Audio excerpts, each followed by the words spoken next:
चलो, अगला जो टॉपिक है हमारा सब्ट्रैक्शन ऑफ वेक्टर्स। अभी तक हमने सीखा वेक्टर्स को ऐड करना, ठीक है। वेक्टर को सब्ट्रैक्ट करना भी सेम है, ऐड करने ही जैसा। देखो, सब्ट्रैक्शन का मतलब क्या होता है, निगेटिव नंबर का एडिशन। अगर तुमसे कोई बोले 5 - 2 कर दो, तो एक्चुअल में यह है क्या, एक्चुअल में है क्या, ये 5 में -2 को हम ऐड करते हैं, ठीक है। कॉन्सेप्ट ये बनाया कैसे गया था, देखो। अब बचपन में ये बात तुमको पढ़ाई भी गई होगी, नंबर लाइन सिस्टम पे ये मान लो 0 है, 1 है, 2 है, 3 है, 4 है और ये हमारा 5 है। नंबर लाइन सिस्टम पे ये हमारे पास +5 का मतलब क्या हुआ, 0 से हम 5 आगे बढ़ेंगे स्टेप। जब भी प्लस होता है तो राइट चलते हैं हम लोग, बचपन में बात बताई गई है सब। और -2 का मतलब क्या हुआ, वापस आते हैं हम, निगेटिव डायरेक्शन में चलेंगे, उल्टा। कहाँ पहुंचे, 3 पर। इसीलिए बोला जाता था 5 में से 2 घटाने पे कितना आता है, 3 आता है। यही चीज बोला जाता था। मतलब एक्चुअल में होता क्या है, सब्ट्रैक्शन जैसा अपने दिमाग में रखो ये चीज, सब्ट्रैक्शन जैसा कोई चीज है ही नहीं इस धरती पे। सब्ट्रैक्शन जैसा कोई चीज नहीं है, हम निगेटिव नंबर को ऐड कर देते हैं। बात समझ आ रही है, हम निगेटिव नंबर को ऐड करते हैं, इसी फंडा पे चलता है वेक्टर, ठीक है।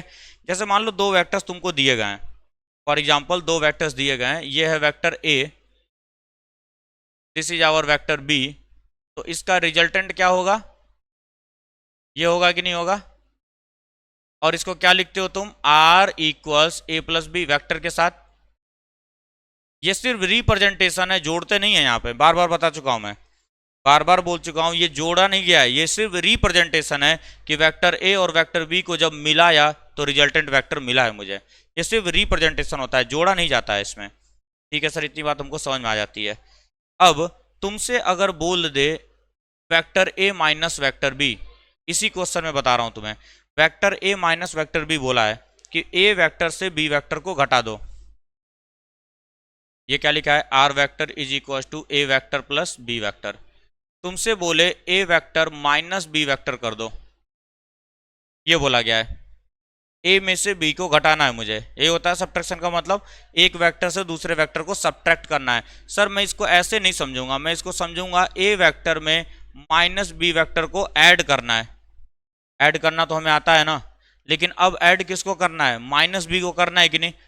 वेक्टर का माइनस का मतलब क्या होता है, इसी को हम बोलते हैं निगेटिव वेक्टर। इसी को क्या बोला जाता है, निगेटिव वेक्टर बोला जाता है। क्लासिफिकेशन में निगेटिव वेक्टर भी पढ़ते हैं हम लोग। निगेटिव वेक्टर का मतलब क्या हुआ, जो भी वेक्टर दिया गया है, जो भी वेक्टर दिया गया इसके डायरेक्शन को पलट दो बस।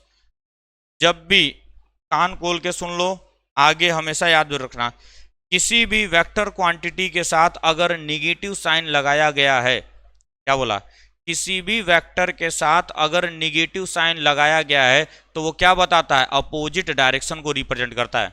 और कुछ काम नहीं है उसका, माइनस का और कोई काम नहीं है, सिर्फ और सिर्फ क्या वो रिप्रेजेंट करता है, अपोजिट डायरेक्शन को रिप्रेजेंट करता है। मैं चुपचाप क्या करूंगा, इस बी को पलट दूंगा, सेम लाइन पे लेकर के आऊंगा इधर, इतना ही लंबा रहेगा, ये लेंथ लंबाई सेम रहने वाली है। ये क्या हो जाएगा हमारा, माइनस बी वेक्टर हो जाएगा। मैं यहाँ क्या कर रहा हूँ, ए और ये माइनस बी वेक्टर का रिजल्टेंट ले रहे हैं कि नहीं, प्लस कर रहे हैं, रिजल्टेंट लेना हमको आता है। अब ये फिगर ऐसा कुछ हो गया है, तो रिजल्टेंट इधर आएगा कि नहीं आएगा। याद हो रिवरमैन प्रॉब्लम हम लोग कर रहे थे, रिवरमैन प्रॉब्लम या रिलेटिव वेलोसिटी वाला जो कॉन्सेप्ट पढ़ रहे थे, वहां भी यही काम कर रहे थे हम लोग। वहां पे था रेन मैन प्रॉब्लम था, तो हम लोग क्या करते थे, मैन की वेलोसिटी को उल्टा कर दे रहे थे कि नहीं। तो यही काम करते थे वहां पर भी। तुम्हें कुछ नहीं करना है, जब भी वेक्टर्स को सब्ट्रैक्ट करने के लिए बोला जाएगा, निगेटिव वेक्टर को जोड़ दो तुम वहां पे। निगेटिव वेक्टर का मतलब पहले वेक्टर जिधर भी जा रहा था डायरेक्शन को पलट देंगे, सेम लेंथ रहेगा, सिर्फ डायरेक्शन को पलटा जाएगा।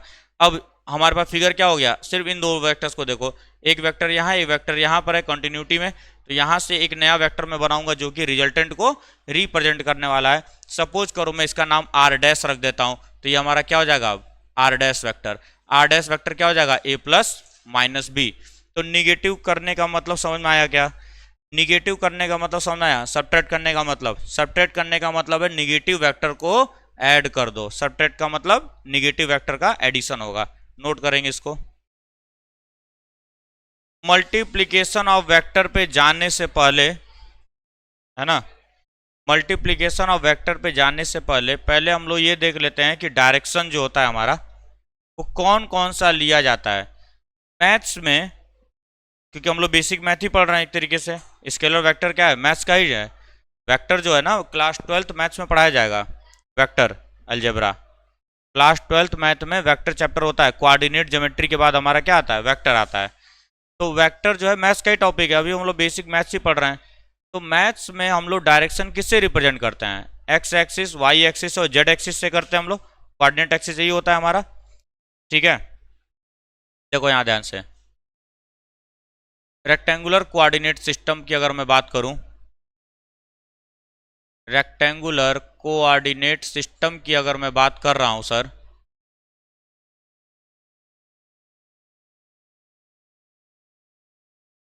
यही पढ़े हैं क्या, X axis, Y axis and Z axis, ये पढ़े हुए हम लोग, एक्स एक्सिस, वाई एक्सिस और जेड एक्सिस।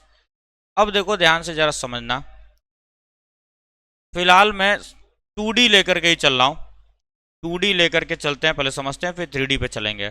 जहां पे दोनों एक्सिस मीट करते हैं उसको हम लोग रेफरेंस पॉइंट या ओरिजिन बोला जाता है। अब देखो जरा ध्यान से, यहां पर कोई भी मैंने पॉइंट लिया जिसका कोऑर्डिनेट मान लेता हूं 2,3, 2,3 है, ठीक। अब देखो यहां तक पहुंचने का रास्ता क्या है, तुम यहां से यहां पे आए और यहां से अपवर्ड डायरेक्शन में गए होगी नहीं, यहां से तुम 2 स्टेप इधर आए हो और 3 स्टेप अपवर्ड गए। ये पहले जो लिखा जाता है वो एक्स एक्सिस होता है, बाद में जो लिखा जाता है वो वाई एक्सिस होता है, ये बात सबको पता है। लेकिन सर क्या मैं एक शॉर्टकट भी ले सकता था कि नहीं, यहां से शॉर्टकट भी ले सकते थे। क्या एरो बन के दिखा रहा है कि नहीं, एक डायरेक्शन में तुम चल रहे हो, इसी को हम लोग यहां पर बोलते हैं पोजीशन वेक्टर। इसको क्या बोलते हैं, पोजीशन वेक्टर बोलते हैं। पोजीशन वेक्टर का मतलब क्या हुआ, किसी भी पॉइंट का पोजीशन बताने के लिए जो वेक्टर मैं बनाता हूं उसी को हम लोग क्या बोलते हैं, पोजीशन वेक्टर बोलते हैं। और पोजीशन हमेशा with respect to some point लिया जाता है, और जिस पॉइंट के रेफरेंस में हम देखते हैं उसी को क्या बोला जाता है, रेफरेंस पॉइंट बोला जाता है या ओरिजिन बोला जाता है। ओरिजिन के रिस्पेक्ट में कितनी दूर पे है, किस पोजीशन पे रखा गया है पार्टिकल, वहां पर एक वेक्टर बनाऊंगा मैं, उस वेक्टर को नाम देते हैं हम लोग पोजीशन वेक्टर, सही है। लेकिन सर समस्या देखो यहां पे क्या आ रही है, ये 2 और 3 क्या बता रहा है, सिर्फ मैग्नीट्यूड बता रहा है कि नहीं, कि एक्स एक्सिस में तुम कितना चले 2 मैग्नीट्यूड, वाई एक्सिस में चले तुम 3 मैग्नीट्यूड, सिर्फ मैग्नीट्यूड को रिप्रेजेंट कर रहा है कि नहीं कर रहा है। यहां से यहां तक की वैल्यू कितनी है, 2 यूनिट्स है, और यहां से यहां तक की वैल्यू कितनी है, 3 यूनिट्स है, कोई दिक्कत। लेकिन जब मैं ये बोल रहा हूं, ध्यान से सुनना, जब मैं इसके कोऑर्डिनेट को बोल रहा हूं तो मैंने क्या बोला, 2 यूनिट चला एक्स एक्सिस में, 3 यूनिट चला वाई एक्सिस में, यही बोलते हैं हम लोग। 2,3 का मतलब क्या हुआ सर, 2 यूनिट चला है एक्स एक्सिस में, 3 यूनिट चला है वाई एक्सिस में। जो मैं एक्स एक्सिस और वाई एक्सिस बोल रहा हूं क्या वो डायरेक्शन ही है कि नहीं है, क्या मैं सिर्फ इतना बोल रहा हूं 2 3 चला, 2 चला 3 चला, कहाँ 2 चला कहाँ 3 चला, मैं बता रहा हूं कि नहीं, 2 चला है एक्स एक्सिस में, 3 चला है वाई एक्सिस में, क्या मैं वहां पे डायरेक्शन को भी इंडिकेट कर रहा हूं कि नहीं। लेकिन अब समस्या यह है कि बार बार हम लोग एक्स एक्सिस वाई एक्सिस लिखेंगे क्या, ये लिखूंगा क्या, 2 in X axis and 3 in Y axis, लिखेंगे नहीं। अब क्योंकि हम लोग फिजिक्स या मैथ्स में हम लोग अधिकतर इसी का यूज करते हैं, हम लोग नॉर्थ ईस्ट वेस्ट साउथ का यूज नहीं करते हैं, हम हमारे लिए क्या है, यही डायरेक्शन है कि नहीं है, कोऑर्डिनेट सिस्टम 3D या 2D में हम इसी को डायरेक्शन मान के चलते हैं कि नहीं, x direction Y direction.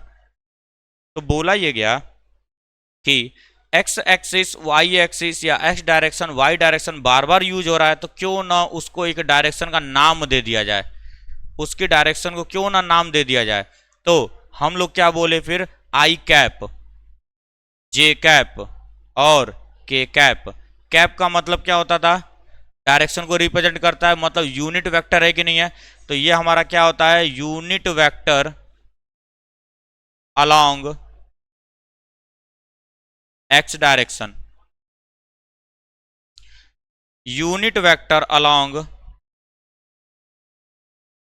Y axis या Y direction, unit vector along Z direction. सही है। और अगर ये हमारा पोजीशन वेक्टर है, सपोज ये पी है, तो मैं इसको लिख सकता हूं अब क्या, ओ पी वेक्टर। जैसे ही वेक्टर लिखा, वेक्टर में दो चीजें होती हैं, एक होता है मैग्नीट्यूड और एक होता है डायरेक्शन। एक होता है मैग्नीट्यूड, एक होता है डायरेक्शन।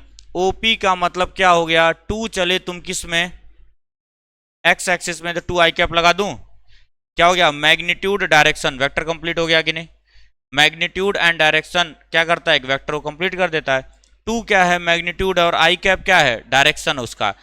प्लस का साइन लगाएंगे यहाँ पे, मतलब एडिशन हो रहा है, वेक्टर को हम ऐड कर रहे हैं। अब क्या है, थ्री किधर चले हो, वाई डायरेक्शन में, तो मैं लिख दूंगा थ्री जे कैप। अब अगर मैं ये किसी को भी दिखाऊंगा, मैं किसी को भी इतना लिख करके दे दूंगा, वो अपने आप समझ जाएगा कि सर ये एक ओपी वेक्टर है जो कि एक्स एक्सिस में 2 यूनिट चला है and J axis Y axis में 3 यूनिट चला है। आराम से समझ में आ जाएगी कि नहीं बात। अब क्या ये कंप्लीट इंफॉर्मेशन अब दे रहा है कि नहीं दे रहा है, दे रहा है ना। तो ये हमारा हो गया 2 आई कैप प्लस 3 जे कैप। अब यहीं पर समझो इसका मैग्नीट्यूड कैसे निकाला जाएगा।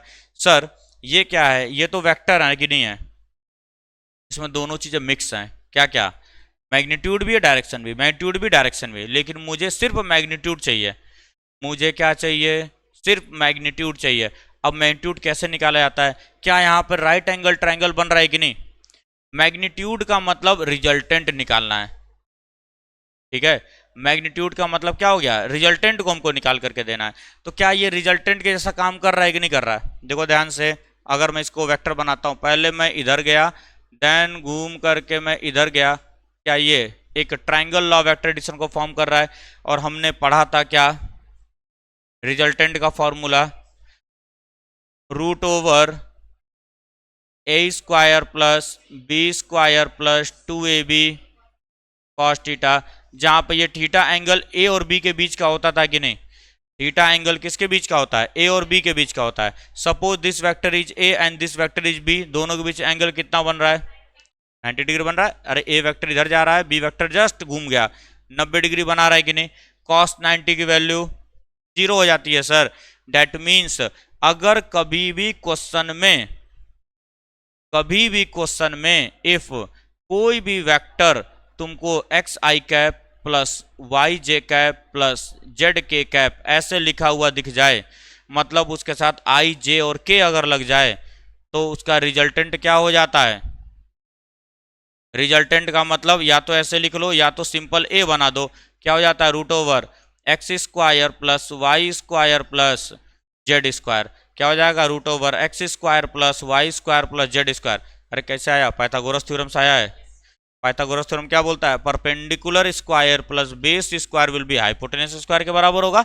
तो हाइपोटेनस कितना हो जाएगा, perpendicular square plus base square, ऊपर चढ़ेगा रूट। तो ये फॉर्मूला याद रखना, कभी भी वेक्टर अगर आई कैप जे कैप और के कैप में लिख दिया गया होगा, तो रिजल्टेंट कैसे निकालते हैं, root over X square plus Y square plus Z square. कोई आपत्ति, सबको समझ में आया यहाँ तक। नोट करने की इच्छा हो तो नोट कर लो।